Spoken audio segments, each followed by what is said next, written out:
За сайн байцгаана уу? Та нартай энэ өдрийн мэндийг хүргэе. Энэ удаагийн дугаараар 1998 онд Нидерланд улсын Лимбург мужийн Бүрэн сум гээд хотод гарсан хэргийн талаар ярьж өгөхөөр бэлтгэсэн байгаа. За энэгүй хэрэг нь 20 жилийн дараа одоо гэмт хэрэгтэн нь олцсон cold case-үүдийн нэг байгаа. За Лимбург муж нь Герман болон Бельги гэсэн хоёр улстай болохоор хилдэг. За ойролцоогоор нэг 20 км орчим яваад Германы Аахен хот руу очих боломжтой. За Бүрэн сум нь болохоор мөн НАТОгийн штаб байдаг хот гэдгээр бас алдартай. Энэхүү хотод одоо гарсан хэрэг байгаа. За ингээд шууд дугаартаа орцгоё.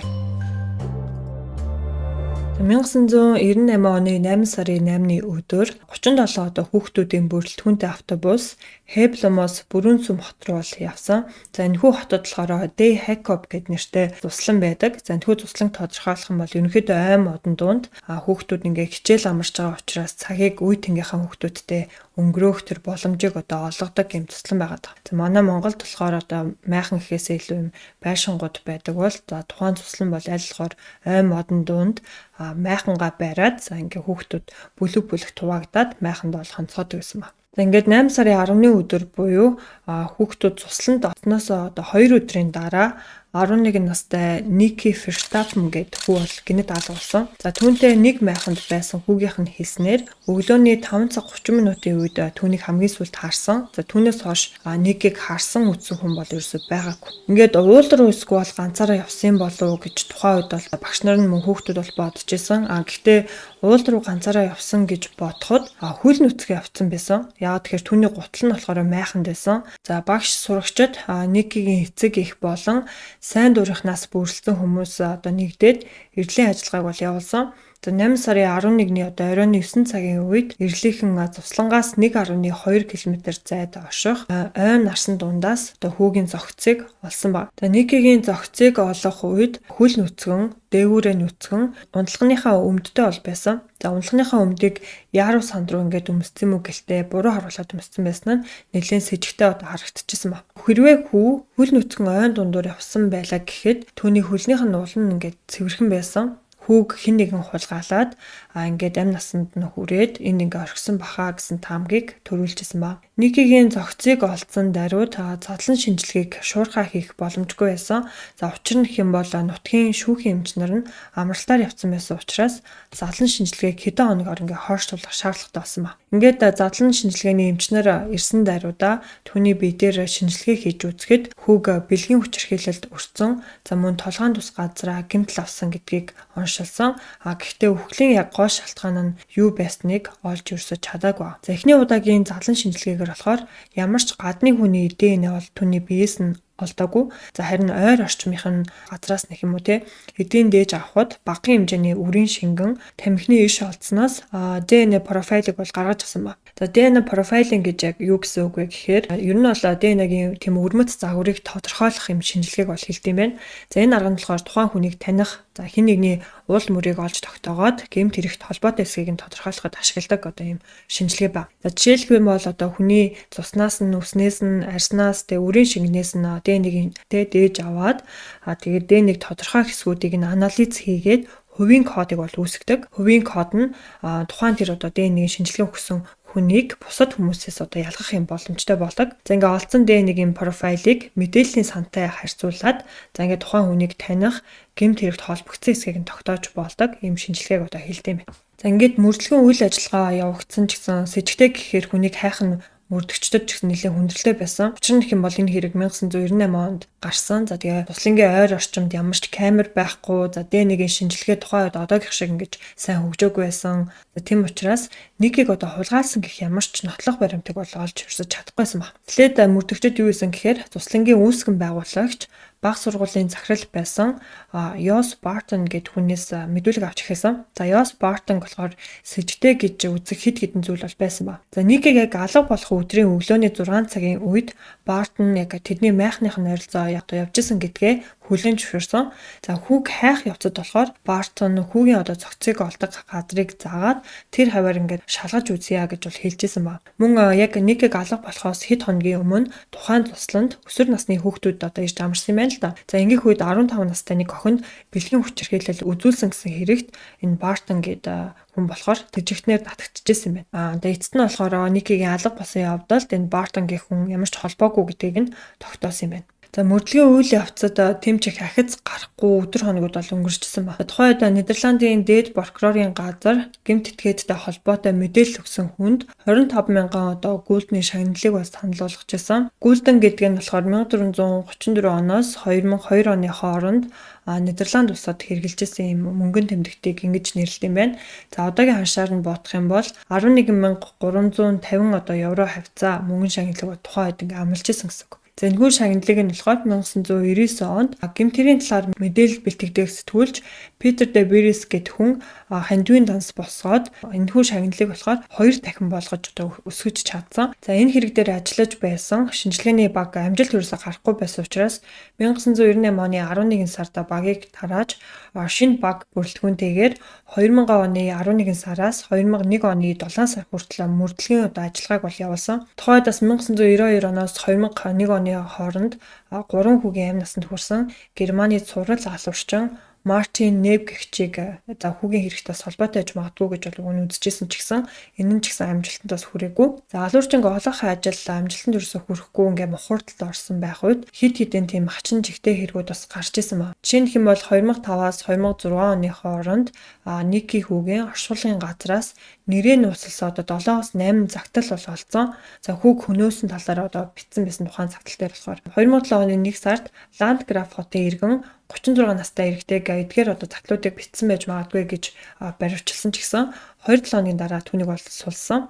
За гэхдээ тухайн эрэгтэй нь тус оны 12 сард хүүгийн оршуулгыг одоо эвдсэн хэрэгээр 3 сарын одоо хорих ялыг бол авсан ба. Тухайн үед цагдаа нар өмнө нь ингээд бэлгийн хүчирхийлэл үйлдчихсэн маш олон одоо хоригдлуудаас за тэгээд хоригдож байгаад суллагдсан хүмүүсээс гээд маш олон хүмүүсээс D1-ийн шинжилгээ бол авч исэн ч гэсэн ямар ч хүний DNA Ники хүүгийн одоо хувцснаас нь бинээс нь олцсон тэр ДНХ-тэй бол таараагүй. Ингээд 2018 оны 2 сараас 6 сар хүртэл Лимбург мужийн иргэдийг одоо оролцуулсан ДНХ-ийн дээж авах үйл ажиллагааг бол явуулсан.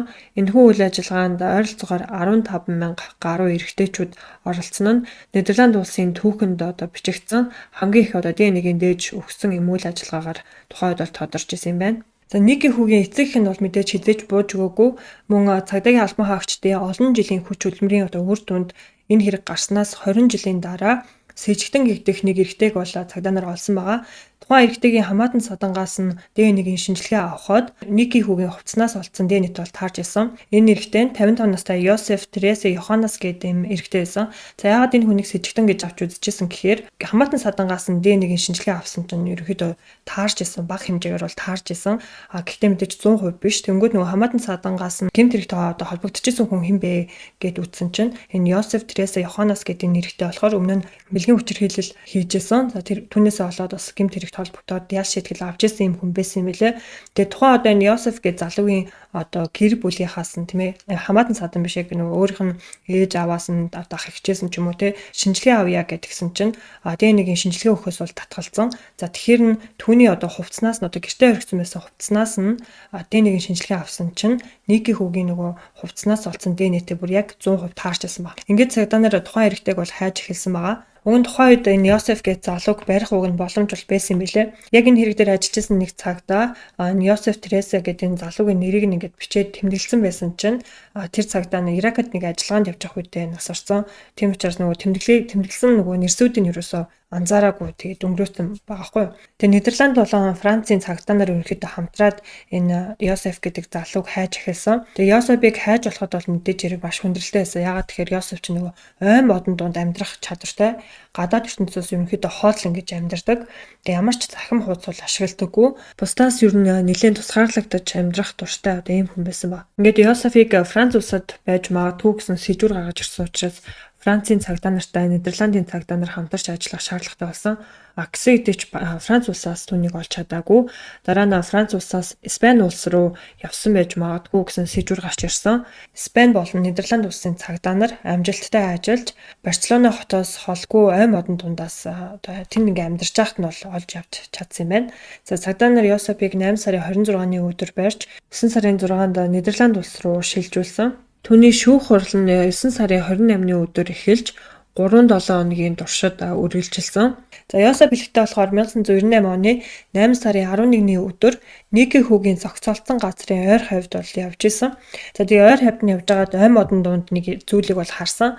Тэгээ юу юм бол гэд сониучрахад очиод харсан чинь ингээ хүүхэд твтчихсэн. Тэгэхээр амтай үгүйг нь шалгаж үзэх гээд ингээд ойрцсон чинь нас орсон юм шиг харагдахаар нь тухайд нөгөө хэрэгт орж исэн учраас айгаа тэгээ тэндээс явсан. Өөр хүн амьтанд бол хэлээгүй. Хэрвээ зохицыг оллоо гэд өөр хүмүүст хэлсэн бол намайг сэжигтэн гэж үзэж магадгүй гэж би бол тухайн үед айжсэн. Учир нь өмнө нь ингээд бэлгийн хүчээр хийлэлтэй холбоотой гэмт хэрэг үйлдчихсэн учраас тэгээ яаж сэтгэл авч ирсэн болохоор хүмүүс надад итгэн гэж би ерөөсө бодоагүй. Тэгээ ингээд айгаа тэндээс явсан гэсэн зүйлийг шүүх хурал дээр болохоор хэлсэн баг. Гэхдээ прокурорын зүгээс Ники хүүгийн биенээс болон дотор хувцс гээд нийтдээ 27 удаагийн гадны ДНХ бол олцсон. За энэхүү ДНХ нь бол Йосефийн ДНХ-тэй бол яг таарч байгаа. Хэрвээ ингээд ой модноос хүүг олж хараад очиж сониучрахад очиод үзлээ гэж бодоход яагараа хүүгийн дотор хувцснаас ингээд таны ДНХ олдсон бэ гэхэд Йосеф түнд нь ямар ч хариулт өгч чадаагүй. Би бол очиж ингээд үзээд биэнд нь бол хүрсэн түүнийг ингээд хөдөлж ийн үгүй юу гэдгийг шалгаж үзсэн. Тэгэх үед магадгүй миний ДНХ хүүгийн бие дээр үлдсэн байж магадгүй. Гэхдээ дотор хувцсан дээр нь яагаад үлдсэнийг бол би мэдэхгүй байна гэж хариулсан. Гэтэл энэ ч гэсэн ингээд ямар ч утгагүй болж байгаа юм л та. Яхаараа биенээр нь зүгээр хүрсэн байлаа гэхэд хаасан дотор хувцас дээр нь ДНХ бас үлдсэн байх юм тий. Бас нэг сонин зүйл нь байсан гэхээр энэ Йосеф гээд залуу Францад байхдаа өөрийнхөө нөгөө хэрэгжилжсэн лэптопыг тэнд орхисон юм байна л да. Тэгээ тэрийг нь шалгаад үзсэн чинь дотроос нь насан туршаагүй хүүхдээ порнографи бас олцсон. За тэгээ энэ хүн хэрэг дээр нь ихэд 6 сарын ялыг түүн дээр бол оноосон баг. Ингээд шүүгчд эцэст нь юу гэж үзсэн гэхээр Ники хүүгийн амнасаа алдсан хэрэгт Йосеф гэдэг энэ залууг 100% буруутай гэж үзсэн. Мэдээж хэрэг хамгийн том нотлох баримт нь ДНХ-ийн шинжилгээ байгаа. За хоёр дахь юм бол тухайн цуслангаас Йосеф нэлээд ойрхон ээжтэйгээ хамт амьдардаг байсан юм байлээ. Ингээд шүүгчид эцсийн дүнгээ ол гаргасан. Ники хүүгийн амь насаа алдсан энэ хэрэгт Йосеф гэдэг энэ залууг бол буруутай гэж бол үзсэн байгаа. 2022 оны 1 сарын 28-ны өдөр Йосефт 16 жил хорих ялыг оноосон байгаа. 1998 онд гараад 2018 онд гэмт хэрэгт нь олдсон буюу 20 жилийн дараа эцэст нь нэг юм энэ Ники гэх хүүгийн төлөө шударга бас ялж гэмт хэрэгт нь авах ёстой ял шийтгэлээ авч энэ хэрэг маань дууссан байгаа. За энэ хүү хэрэг нь 20 жилийн дараа шийдэгдэхэд гол үүрэг гүйцэтгэсэн хүнийг дуртахгүй өнгөрөөж ирсэн болохгүй. За энэ хүн болохоор сэтгүүлч Питер де Фрис гэдэг хүн байсан. За тухайн үед энэ 20 жилийн туршид энэ хүн болохоор хэвлэл мэдээлэлээр уг хэргийг байнга олон нийтэд сануулж исэн.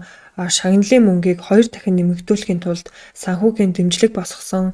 За тэгээ дээрэс нь Ники хүүгийн эцэг эхт нь байнга дэмжлэг үзүүлж туршиж тулж исэн хүний нэг ба мөн гэр бүлийнх нь дуу хоолой нь бол болж исэн. 2018 онд Лимбург мужид томоохон ДНХ-ийн шинжилгээ хийх санааг ингээ гаргаж ирж хахад Питер бол хамгийн ихээр дэмжиж исэн. Тэгэд тэрээр хэлэхдээ энэ нь ямар нэгэн байдлаар цагтаагийн ажил биш ээ. Энэ бол ингээд үннийг илчлэх тийм түүхэн боломжийг биднэрт олгож байна. Тийм учраас та нар ингээд идэвхтэй оролцоорой гэж хүмүүсийг урайлан дуудаж исэн ийм хүн байгаа. Гэмт хэрэгтний мөрөөр мөшгөх тэр боломжийг бас олгож исэн ийм хүн байгаа. Эрен сурвалжлах сэтгүүлч хүн гэж яг ямар байх ёстойг бол энэ хүнээс харж болохоор ер нь 20 жилийн туршид ерөөсө бууж өгөөгүй гэр бүлийнхэн дэргэд бол байнга байж исэн, туршиж тулж исэн, эцсийн хүртэл бол хажууд нь байсан юм маш мундаг ийм сэтгүүлч хүн бол байсан юм байна. Ямар ч хэрэг ингээд 20 жилийн дараа мартагдах боломжтой байх байтал энэ хүний ачаар энэ хэрэг ерөөсөө мартагдаагүй, энэ хэргийн мөрөөр мөшгөж мөрдөж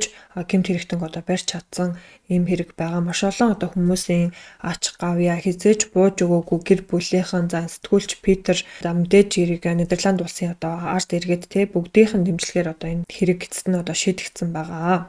За манай улсад ч гэсэн иймэрхүү төрлийн гэмт хэрэгүүд өвчнөөл болж исэн. Тэгэл бид нэр тухайн үед шуугаал хэсэг хугацаанд ярьж байгаа л мартчихдаг. Гэтэл ямар нэгэн гэмт хэргийг бид нэр өөрсдөө мартаж болохгүй юм байна. Тэгээ ер нь эрен сурвалжлах сэтгүүл зүй, эрен сурвалжлах сэтгүүлчд ямар их одоо өөрөөр ролтой байж болохыг бас бид нэр энэ хэрэг дээрээс харж болохоор байна.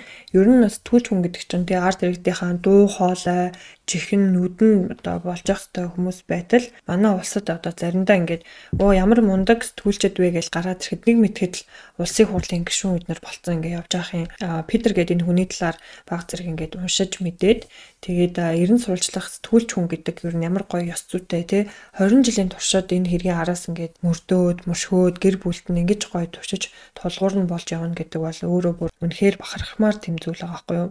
За ингээд энэ удаагийн дугаараа үгээр өндөрлөө. Та бүхэн маань хэрвээ хүсвэл надтай болон бусадтайгаа юу гэж бодсноо комент хэсэгтээ хуваалцаарай. Хэдүүлээ дараагийн дугаараар удахгүй уулзцгаая. Түр баяртай баярлалаа.